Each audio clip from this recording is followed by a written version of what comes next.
বন্ধুগণ, প্রিয় সহযোদ্ধাগণ, আজকের যে মিছিল আমরা করেছি দেশ নায়ক জনাব তারেক রহমানের নির্দেশে, দেশের নেত্রী বেগম খালেদা জিয়ার নির্দেশে, কারণ বাজার শুধু কারণ বাজার নয়, চেষ্টা কোথাও যদি 2 টাকার চাঁদাবাজি হয় আমরা জায়গা দাঁড়িয়ে প্রতিহত করব। ব্যবসায়ীদেরকে ভয় দেখিয়ে, নীতি দেখিয়ে চাঁদা আদায় করা হচ্ছে। ব্যবসায়ীদেরকে ওপেনলি বলতে চাই, আপনারা আজকে থেকে 10 টাকা কাউকে চাঁদা দেবেন না। আপনাদের কাছে এসে থাকে তোলে বাদ দিয়ে পুরো বাজার একসাথে হয়ে আমাদেরকে খবর দেবেন।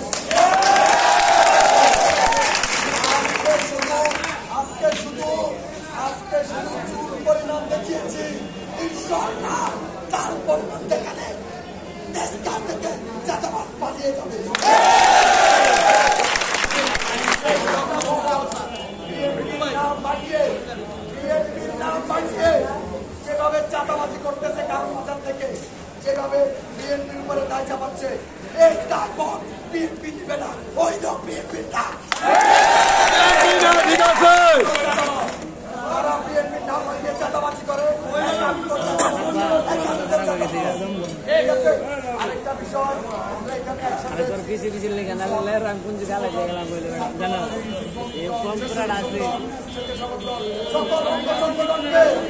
আমি বিএনপি সাংগঠনিক সম্পাদক